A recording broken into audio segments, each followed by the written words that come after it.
দর্শক, শুরুতেই অনুরোধ করব চ্যানেলটি সাবস্ক্রাইব করে আমাদের সাথে যুক্ত থাকুন। আমাদের অস্ত্রটা তুলে দিলাম, তখন কিন্তু তাদেরকে তো স্কোপ কিন্তু তারা কিন্তু পেয়ে যাবে। কিন্তু তারা যেটা করতে চাচ্ছে, যেটা চাচ্ছে যে বাংলাদেশের সাথে ভারতের একটা যে একটা এই বলেন, এই যে আপনি যতগুলো কথা বলেন না, আপনার কথার মধ্যে একটা জিনিস থাকে, সমস্ত দায়টাই ভারতবর্ষের। মানে সহ্য করার দায় ভারতবর্ষের, সম্পর্ক রাখার দায় ভারতবর্ষের, মানে সবকিছু দায় হচ্ছে ভারতবর্ষের। আর আপনাদের দেশের কোনো দায় নেই। পাকিস্তান তো শত্রু, বরাবরই শত্রু। আপনার দেশের আপনার হিসেব অনুযায়ী যদি 26% আপনার জিহাদি হয়, তাহলে বাকি 74% কি ময়দানে গিয়ে ঘাস কাটছে? এখন শুনেন, দেখেন, পরিষ্কার বললে পরিষ্কার কথা বলবেন। হ্যাঁ, আমি কথাটা বলছি, আমি বলছি, আপনি কথাটা উঠাইছেন ভালো আছে। আপনি একটা কথা বললেন, আমি আওয়ামী লীগ কিন্তু, যেহেতু আওয়ামী লীগ কিন্তু এই 54 বছরের মধ্যে কিন্তু আওয়ামী লীগ একটানা ধরেন 15 বছর, এর আগে 5 বছর ধরেন, তাইলে হলো আপনার 20 বছর, 21 বছর। আর বঙ্গবন্ধুর যদি আপনার ক্ষমতা বলেন, তাহলে আপনি ধরেন আর অন্য 75, 71 ধরেন 4 বছর ধরেন, তাহলে কত হইলো আপনার? টোটাল 25 বছর। 54 বছরের মধ্যে 25 বছর কিন্তু আওয়ামী লীগ সরকার ক্ষমতায় ছিল। কিন্তু সেই সরকারের ক্ষমতা থাকা অবস্থায় কিন্তু ভারতের সাথে কিন্তু কোনো ধরনের কিন্তু সম্পর্কের অবনতি হয় নাই। ইভেন বাংলাদেশের পক্ষ থেকে ভারতের তিল পরিমাণও কোনো ক্ষতি হয় নাই। এটা কিন্তু আপনাকে স্বীকার করতে হবে। আমি বর্তমানের কথা বলছি, 26% বর্তমানের। আমি বলছি 16 বছর আগে কি হয়েছিল দেখেন। আচ্ছা, আমি কি কথা না, আপনি বলেন শুনে। এখন আসেন জিনিসটা, এখন কিন্তু দেখেন আওয়ামী লীগ, আপনি নিজেও তো বুঝতেছেন, জানেও কিন্তু, দেখে এখনো কিন্তু এই বাংলাদেশে কিন্তু মিনিমাম আপনি 50% আওয়ামী লীগ আছে। কিন্তু এছাড়াও কিন্তু স্বাধীনতার পক্ষের লোক আছে, বিভিন্ন পার্টি, ছোট ছোট পার্টি আছে। কিন্তু তারাই যেখানে নির্যাতিত, সেটা কিন্তু আপনি বুঝেন। আমাদের তো নিজেদের এই যে এই দেশে যারা মানুষ যারা আছে, তারাই কিন্তু কথা বলতে পারে, স্বাধীনতার পক্ষের লোক কথা বলতে পারতেছে না, তারা বের হতে পারতেছে না। আপনি অ্যাটলিস্ট যদি নাও দিন ফালায় দেন, তাহলেও 70% যদি নাও বলেন, আপনি 65% মানুষ কিন্তু স্বাধীনতার পক্ষে এখনো। বাদ দিলাম আমি 65 নিচে তো আনতে পারবেন না, আপনি 70 নিচে আনতে পারবেন না। ধরেন আমি 70 বাদ দিয়ে 65 নিয়েছি, 65 মানুষ কিন্তু স্বাধীনতার পক্ষে। যেখানে শুনেন, যারা যুদ্ধ করছে, আপনি বুঝেন, এখন যারা যুদ্ধ করছে, রক্ত নিজেরা মৃত্যুর মুখোমুখি হয়েছে, তারা জুতার মালা গলায় বাঁধে আসছে, তাদেরকে হেনস্থ করা হয়েছে, তাদেরকে অপদস্থ করা হয়েছে। সেই দেশে আওয়ামী লীগরা বসে বসে বনে বাজারে গাছের দ্বারে উঠে বসে থাকুক। 16 বছর ক্ষমতায় থেকে, টানা 16 বছর ক্ষমতায় থেকে শুধু তাহলে কামিয়েছেন। এই তো নিজেদের মধ্যে সংঘবদ্ধ, না নিজেরা সংঘবদ্ধ হতে পারেননি। এটা আমাদের দেশে যদি হতো না, এটা আমাদের দেশে কখনো হতো না। এটা যে 65% লোককে বাদ দিয়ে একটা 35% লোক দেশটার 12টা বাজিয়ে দেবে, 65% লোক বুকে আঙুল দিয়ে বসে থাকবে, বনে বাজারে গিয়ে বসে থাকবে। আমরা বলবো যে আমরা হিন্দুরা অনেক জাগ্রত জাতি, আপনারা ভীতু জাতি, আপনারা হচ্ছে অরিজিনাল ভীতু।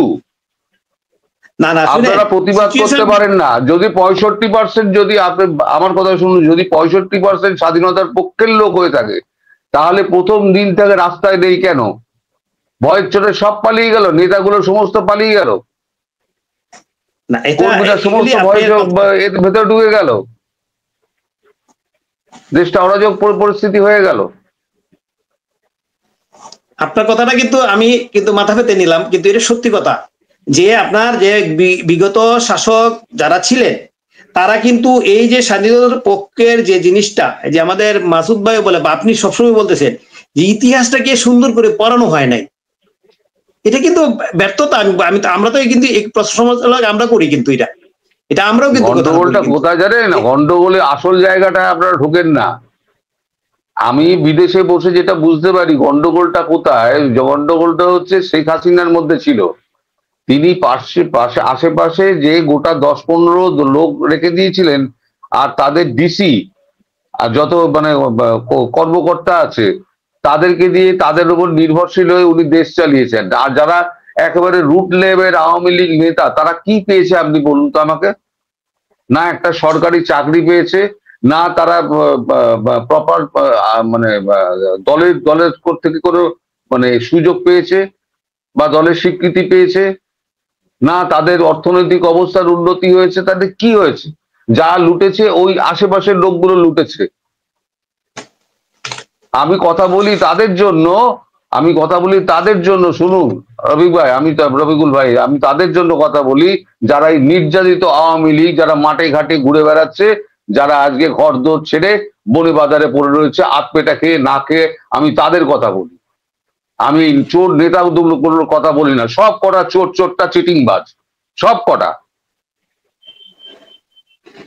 আপনারা মানুন বা নাই মানুন, না তরুণ আপনার সাথে আজকে এরা যে ডুবেছেন, আজকে শেখ হাসিনা ডুবেছেন এদের জন্য। 2018 সাল থেকে ভারতবর্ষ, আমার শেষ করে দিন 2018 সাল থেকে ভারতবর্ষ বলে আসছে দেশে গণতান্ত্রিক ব্যবস্থা নিয়ে আসুন। আপনি 100টা সিট, 75টা সিট আপনি বিরোধী দলকে ছেড়ে দিন। গণতন্ত্রের প্রসার তখনই ঘটে যখন বিরোধী দল উল্টো দিকের বেঞ্চে বসে প্রতিবাদ করবে। আমাদের দেশে তো এত দল, আমাদের ইচ্ছে করলেই তো আমরা তো যে কোনো সরকার যে কোনো ভাবে ম্যানেজ করে ভোট করতে পারে, হয় না তো? তাহলে আমাদের দেশে পাওয়ার শিফটিং হয় কি করে? হয় এই কারণে যে আমাদের গণতন্ত্রটা আছে, আপনার যে গণতন্ত্র ছিল না। ফলে হয়েছে কি, যত কিছু হ্যাঁ আপা ঠিক আছে সব আমরা দেখে নেবো করে এই যে আপার চারদিকে বেষ্টিত হয়ে বসছিলেন না, গন্ডগোলটা ওখানেই হয়েছে। শেষ মুহূর্তে যেদিকে 5ই এপ্রিল সেদিনকে সকালবেলা পর্যন্ত ওয়াকারুজ্জামান বলে গেছেন যে আমি দায়িত্ব নিচ্ছি, আপনি নিশ্চিন্তে থাকুন। ওয়াকারুজ্জামানকে তো ভারত বারণ করেছিল, ওয়াকারুজ্জামানকে সেনাপ্রধান করবেন না, ও ঠিকঠাক লোক নয়। উনি শুনেছিলেন? উনি শোনেননি। আজকে যে আপনাদের বলছে যে 13 তারিখে লকডাউন না হরতাল কি একটা বলেছেন, সমস্ত করতে হবে। একটা আপনার নেতার কর্মী একটা টাকা পাঠায়, আজকে তাই বলেছে, একটা টাকা পাঠায় যে হ্যাঁ একটা টাকা পাঠাই তারা সংঘবদ্ধ হোক। আর একটা পতাকা কিনতে গেলে, জলের বোতল কিনতে গেলেও পয়সা লাগে তাদের। ওই একটা জলের বোতল আমি কিনবো, সেই পয়সাটা বাঁচিয়ে রাখলে পরে আমার 1 টোঙা মুড়ি হয়ে যাবে। কি কথা বলছেন আপনি? কি করে হবে? গন্ডগোলটা আপনার নেতা মন্ত্রী মাথার উপরে যারা ছিল তারাই হয়েছে, আওয়ামী লীগটার 12টা বাজিয়ে দিয়েছে। আপনার সংঘবদ্ধ হবেন কি করে বলুন? আপনি আমার কথাটা আপনি বলে দিচ্ছেন সবই। আমি যে কথাগুলি বলতে চাইছিলাম আপনি সেগুলি বলে ফেলছেন, কিন্তু যেহেতু আমি বাংলাদেশের পলিটিক্স নিয়ে আমি কথা বলতে সে আগ্রহী না, যেটা আপনি যেটা আওয়ামী লীগের পলিটিক্স যেটা করছে আপনি এটা বলে ফেলছেন, কিন্তু আমার কথাটা আপনি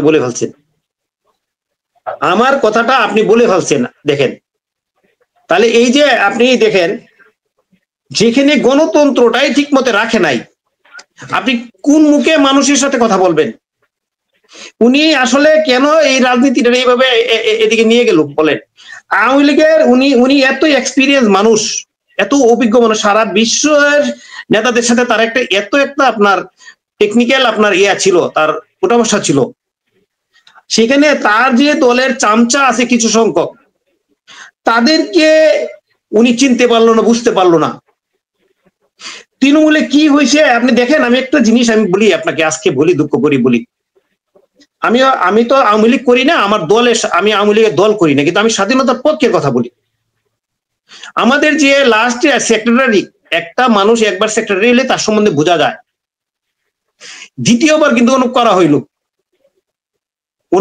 ওনার কি অর্জন আছে সারা বাংলাদেশে আওয়ামী লীগের যারা এই যে এনে দেন, আওয়ামী লীগের কথা বলবো না, বাদ দিলাম আমি সেটাই। আপনি প্রথম যে স্থানীয় সরকার নির্বাচনে যখন আপনি নিয়ে আসছে যে দলীয় মনোনয়ন, মানে ইউনিয়ন পরিষদের চেয়ারম্যান, আপনার পৌরসভার চেয়ারম্যান, এরকম, তখনই আমরা কিন্তু এই জিনিসটা আমিও ব্যক্তিগতভাবে বা আমাদের বন্ধু বান্ধব নিয়ে আলোচনা হয়েছে যে এটা এই আওয়ামী লীগকে ধ্বংস করার জন্য একটা পথ। তখন দেখেন এই দলীয় এই 8 জন দেওয়া হলো, তখন আওয়ামী লীগের মধ্যে 3 ভাগ 4 ভাগ হয়ে গেল গা, গ্রুপিং হয়ে গেল গা। কারণ যেন 4 জন ইলেকশন করতে চাচ্ছে, তখন একজন নমিনেশন পাইছে, অন্যরা নমিনেশন ইলেকশন করতে পারে নাই। তার মানে আওয়ামী লীগ 4 ভাগ হয়ে গেল গা। কিন্তু স্থানীয় সরকারের নিয়মটা সবচেয়ে ভালো হয় কি, যে যেরকম দাঁড়াইবো তার ব্যক্তিগত ইমেজ দেশে পাস করবে, তখন কিন্তু আর এই কিন্তু হইতো না। গত যখন আন্দোলন হয়েছে তখন আওয়ামী লীগের লোকরা কিন্তু যায় নাই, মাঠে নামে নাই। কেন? 4 ভাগের 1 ভাগ নামছে যে তোমরা গিয়ে সামাল দাও, আমরা তো ক্ষমতায় না, আমরা তো কিছুই যেতে পারি না। ইভেন যারা বিরোধিতা ছিল, মনে করেন যারা আওয়ামী লীগের করতো ঠিকই, কিন্তু ওই যে নমিনেশন বিরুদ্ধে ছিল, তারা বিরোধীদের মতন অবস্থানে ছিল, তাদেরকে ওরকম ভাবে বিভিন্ন মামলা দিয়ে হয়রানি করা হয়েছে। আপনি বুঝেন, আপনি তো ধরছেন আপনি জিনিসটা, আপনি এই তো বললাম আমার কথাটা আপনি ভুলেই ফেলছেন পুরাটাই। আমরা আসি ওইখানে, আমি এই জন্যই বলছি ওই যে গণতন্ত্রের ব্যাপারটা আসছে আজকে, মনে করেন এই যে ফেসিস বলে এখন কিন্তু এর চেয়ে বেশি চলতেছে, কিন্তু হয়রাস আসলে দেখেন, আমরা 14 সালে নির্বাচন হইলো, এটা কি হয় গণতান্ত্রিক দেশে হয়? অথচ ফ্যাসিস্টের জনককে জিজ্ঞেস করবেন তো ইতিহাসটা, অর্ধেক লোক বলতে পারবে না ফ্যাসিস্টের জনককে, পারবে না, যারা ওইটা যাওয়ার দরকার নাই। এখন দেখেন একটা গণতান্ত্রিক দেশে পড়াশোনা ইতিহাস এর মধ্যে বাংলাদেশের বাসী অর্ধেক কেন 90% মানুষ পড়াশোনার মধ্যে নেই, ইতিহাস জানে না। এখন যারা দেখেন আপনার এই 154 জন প্রার্থীর বিনা প্রতিদ্বন্দ্বিতা পাশ করলো, এটা কোনোদিন গণতান্ত্রিক দেশ সারা বিশ্বে হয়? এটা এগুলি কিন্তু মানুষ কিন্তু মার্ক করছে, কিন্তু জিনিসগুলি এগুলি কিন্তু আপনার এই যে স্বাধীনতার পক্ষে আজকে কেন দুর্বল হয়ে গেল গা, এই জিনিসগুলি কিন্তু আসলে বড় জিনিস। স্বাধীনতার পক্ষে কিন্তু আওয়ামী লীগের মূল ধারা আওয়ামী লীগ, কিন্তু মানুষকে কিন্তু কথা বলার সুযোগ দিতে হবে। আপনি শুনেন, আপনি দাদা আপনার ভাই অন্যায় করলো, আপনি কিন্তু বিচার করলেন না, আর একজনে অন্যায় করলো তার বিচার করতে গেলেন, তাহলে কি আপনাকে মানবে মানুষে? বিচারও কিছু মানবে? মানুষের মধ্যে কিছুটা তো ভুলগুলো থেকে যদি এখন মাননীয় প্রধানমন্ত্রী আমরা যেটার মধ্যে আসতেছিলাম, আমি শিক্ষা নিয়ে থাকি দাদা, আমি যেটার মধ্যে আসতেছিলাম, হ্যাঁ আমরা শুনেন, এই যে আমরা যেটা আমাদের বলছিলাম যে এটা এই আপনি হয়তোবা অন্যভাবে নিয়েন না জিনিসটা, কিন্তু বেসিক্যালি কিন্তু এটা গভীর চিন্তার বিষয়, যেটা যে ভারত এবং বাংলাদেশের বড় শত্রু হলো পাকিস্তান। সুতরাং এমন কিছু যদি কিছু ঘটে, এখন বর্তমান যারা আছে শাসক গোষ্ঠী যারা আছে তারা তো বুঝতেই আছেন, আপনারা অনেক অভিজ্ঞ মানুষ, আপনারা সব বুঝতেছে যে কোন ক্ষেত্রে কোন দিকে হইতেছে, কিন্তু অস্থায়ী, এরা কিন্তু অস্থায়ী, বেশি দিন আর নাই। সুতরাং এই এদের উপরে ডিপেন্ড করেই কিছু চিন্তা করা। আমি জানি ইন্ডিয়ান যারা পলিটিশিয়ানদের, ওদের অল্প সময়ের জন্য এইসব ওনারা চিন্তা করবে না, যতক্ষণ পর্যন্ত না হলে তারা যদি দেখা দেয় না পরে, আমি সেটাই বিশ্বাস করি সবসময়। কারণ তারা এই পাকিস্তান কিন্তু এই সুযোগগুলি খুঁজতেছিল বহুত বছর, এখন একটা সুযোগ তারা পাইছে সাময়িক সময়ের জন্য। সাময়িক, আমি বলবো সাময়িক সময়। আপনি এখনই আপনি যদি বাংলাদেশে আপনি আসেন না, এখনই যে বাংলাদেশে খোঁজ খবর নেন, আপনি অ্যাটলিস্ট আপনার আওয়ামী লীগে যে কোনো লোকই দাঁড়াক না কেন 50% ভোট পাবে মানুষ। এই 14-15 মাসে কিন্তু মানুষ বুঝে গেছে কিন্তু সেই জিনিসটা, কিন্তু আরো যতটুকু সময় যাবে আরো বুঝবে। কিন্তু তো আমার যেটা আগে দেখি যে আমাদের শত্রুর যারা দুইজনের শত্রু, আমাদের যেহেতু আমাদের এখানে মনে করি বেবুস মানুষ বসে আছে, এর জন্য ধৈর্য ধরতে হবে সবাই। না, তার মানে আপনার বক্তব্য এটা যে পাকিস্তান আমাদের এখানে ঢুকে জঙ্গিবাদ চাষ করুক, আমাদের এখানে এসে আবার একটা পায়েলগাঁও করুক, ভারত চুপ করে বসে থাকবে। পাকিস্তান বাংলাদেশ দিয়ে ঢুকে, আমাকে শেষ করতে দিন। আপনি যে বলছেন না, আবার বললেন যে ভারতের পলিটিশিয়ানরা এটা করতে দেবেন। আপনি তো কথাটাই আবার বোঝেননি যে আমাদের রাজ্যসভা মুলতবি হয়ে গিয়েছিল পলিটিশিয়ানদের, বিরোধী পলিটিশিয়ানদের চাপে, শাসক দলের চাপে নয়, কিন্তু বিরোধীদের চাপে।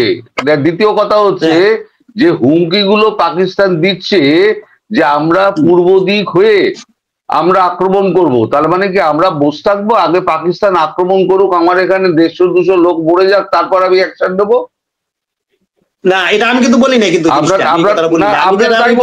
আপনিও তাই বলছেন যে আক্রমণ করাটা উচিত হবে না। আমি মনে করব যে ভারতবর্ষের পলিটিশিয়ানরা এতটা বুদ্ধিমান, তারা আক্রমণ করতে করবে না, সমর্থন করবে না। আপনার বক্তব্য তো তাই। তার মানে পূর্ব পাকিস্তান দিয়ে পাকিস্তান ঢুকুক, মিসাইল ছুড়ে আমাদের এখানে মারুক, আমাদের 1000-2000 লোক মারা যাক, তাহলে আপনারা খুশি হবেন, তখন আক্রমণটা জায়েজ হবে। না দাদা সেন, না না না, কথা বলবেন তো যুক্তি দিয়ে কথা বলবেন, যুক্তি দিয়ে কথা বলবেন। এটা আপনাকে যুক্তির মধ্যে আপনি দুরকম কথা, আপনি তো দুরকম কথা বলছেন। এটা আপনি ভুল বুঝতেছেন।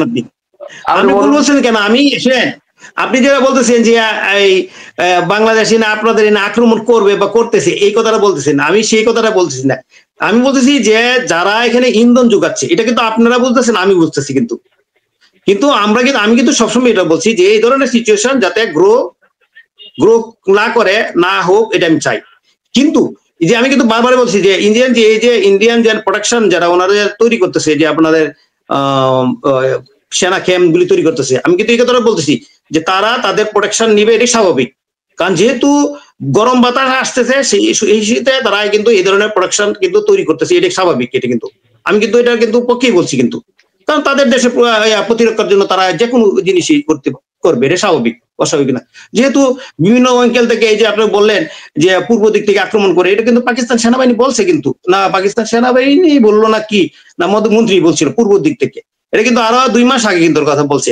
এটা নিয়ে কিন্তু বাংলাদেশে আলোচনা হয়েছে যে এই ধরনের কি কথা, পূর্ব দিক মানে কি, তাহলে বাংলাদেশ থেকে আক্রমণ, এই কথা আমাদের দেশের মানুষরা কিন্তু আলোচনা করছে। আপনাদের দেশে আলোচনা করে না করে আমি জানি না, তবে আমাদের দেশে তারপর ফলটা কি হয়েছে? আরো পাকিস্তানি জেনারেল আসছে। হ্যাঁ, এটা তো আমি তার মানে ভারত আরো ওয়েট করুক, এবার এখানে মিসাইল শুরু। তাহলে আপনি কি বলতে, তাহলে কি বলতে চাইছেন? কখনো আশা করি না। আমার কথাই শুনেন, যেটা আমি বলছি, যেটা হলো কি, যেটা আমি বলতেছি, যেটা যে আমাদের যে বাংলাদেশ বলেন বা পাকিস্তানের ভারত বলেন, 2 দেশেরই কিন্তু মূল শত্রু পাকিস্তান।